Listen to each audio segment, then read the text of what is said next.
just under 2,000 years. I've almost got it down now.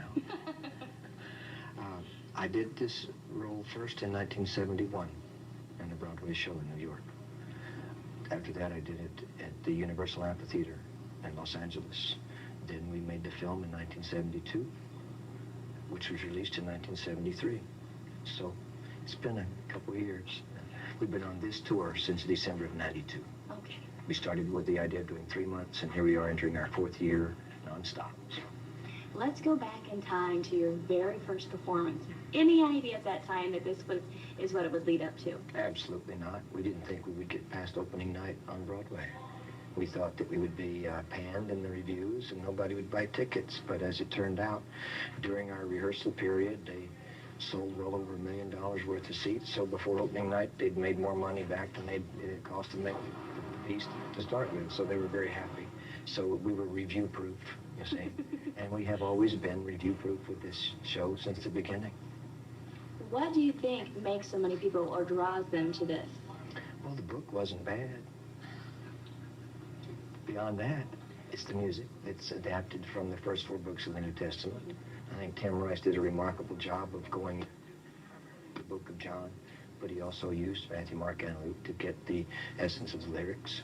And for him to be able to take that language and turn it into a language we can understand, into accessible lyrics for the songs. And then Andrew was so capable of putting the melodies that we can all hum along with.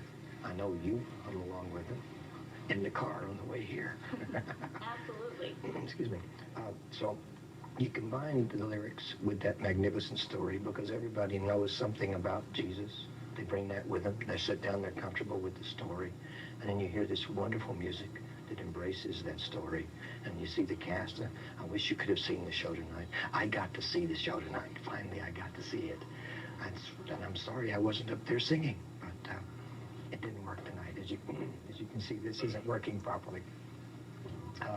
And that's kind of why I wanted to talk to you, because I was able to do publicity before we came into town for this wonderful theater and this wonderful show, and people came expecting to see me, and I wasn't up there. And I just want to take this opportunity to formally apologize to the citizens of this wonderful community for not being there, but those who came to see the show saw a wonderful performance. And my understudy, who's going to be pulled over here shortly, as soon as you're okay with that, they'll get to see the man that they saw tonight play Jesus.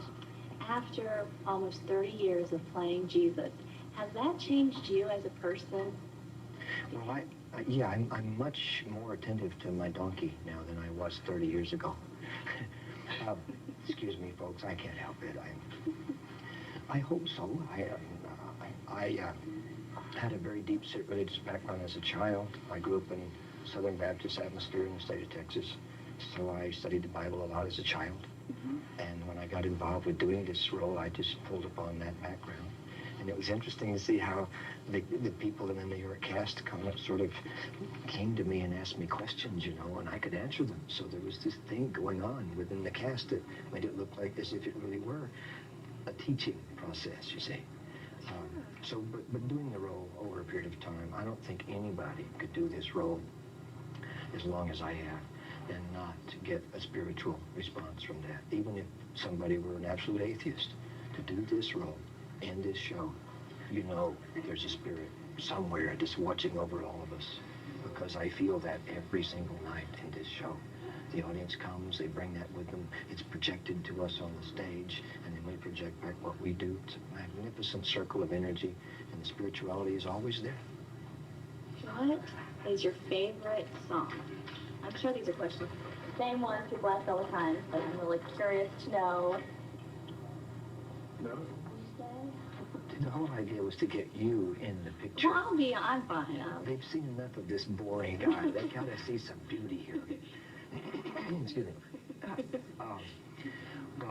There are a number of songs in the score that I am continually moved by, no matter how many times we do it. And we're approaching 1,500 performances on this tour alone. I Don't Know How to Love Him is remarkable. And Christine Ray, who plays Mary Magdalene, who did the show tonight as Mary Magdalene, is wonderful. She's been with us now for a little over a year and 3 months, I think. Her name is Christine Ray. when they also sing a song called Could We Start Again, Please? That's done by Peter and Mary. Mm-hmm. That's a wonderful song. It was written specifically for the film.